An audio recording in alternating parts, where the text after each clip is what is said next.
Hello বন্ধুরা, সবাই কেমন আছেন? আমি ভালো আছি। আজকে আপনাদের জন্য নিয়ে এসেছি আরেকটা নতুন রেসিপি, আলু, ফুলকপি, টমেটো দিয়ে মিনার কাপ মাছের ঝোল। দেখতেই থাকুন, স্কিপ না করে ভিডিওটি আমার সাথে সম্পূর্ণ। আমি নিয়ে নেব মিনার কাপ মাছ নিয়ে নিছি। এখন এটিকে ভাজবো। ভাজার জন্য একটা পাত্রে আমি মাছগুলোকে মাখিয়ে নেব। এর জন্য নিয়ে নিলাম লবণ, হলুদের গুঁড়ো দিলাম, এবারে দেব মরিচের গুঁড়ো দিলাম, সব কিছু দিয়ে দিয়েছি।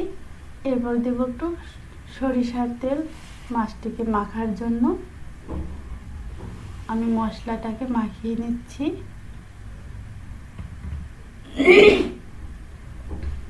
মশলাটা মাখা শেষ। এবার আমার কেটে রাখা পরিষ্কার করা মাছগুলোকে আমি এর ভিতরে দিয়ে এগুলোকে মেখে নিচ্ছি।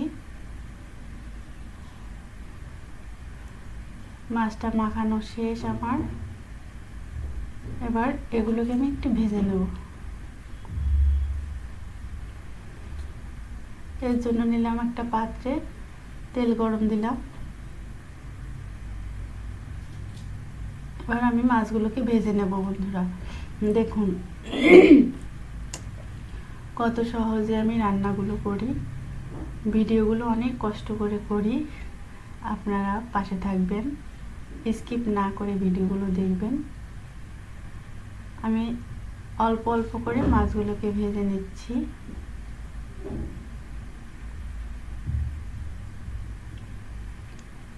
রান্না করাটা অনেক কঠিন কাজ অনেকের কাছে, সবার কাছেই। সবাই কর্মব্যস্ততার মাঝে রান্নাটা তার নিজেরই করতে হয়।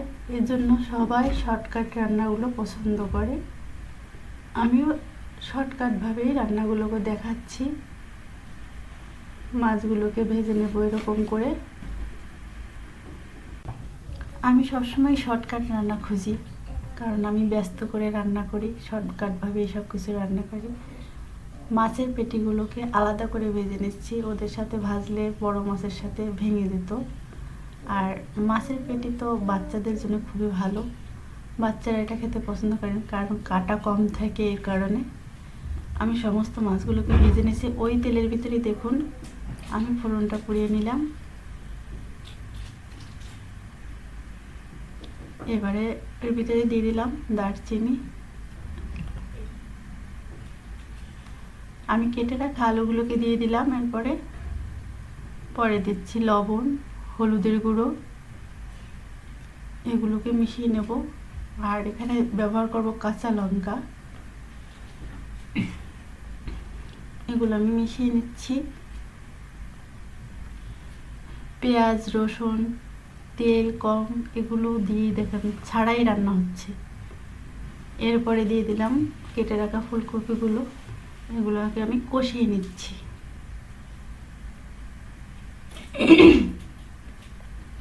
এটা যখন একটু ভাজা হয়ে আসবে তখন দিয়ে দিলাম জিরের গুঁড়ো।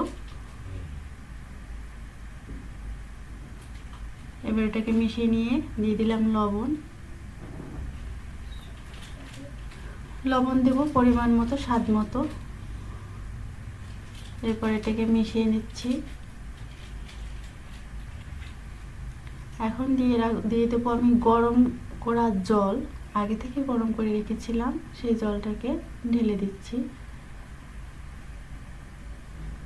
রান্নার জন্য। গরম জলটা দিলে তাড়াতাড়ি এটা সাহায্য হয় রান্না হতে। আমি টমেটোগুলো কাটছি, কেটে রেখে দিচ্ছি, পরে দিয়ে দেবো এগুলো।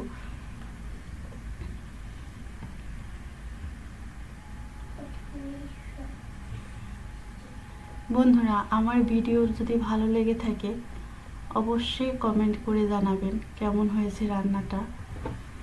আর স্বাদটা বুঝতে হলে আপনাদের নিজেদের রান্না করে টেস্ট করতে হবে। আমার তরকারিটা প্রায় সেদ্ধ হয়ে এসছে। এর উপরে দিয়ে দেবো ভেজে রাখা মাছগুলোকে। আমি মাছগুলোকে দিয়ে দিচ্ছি।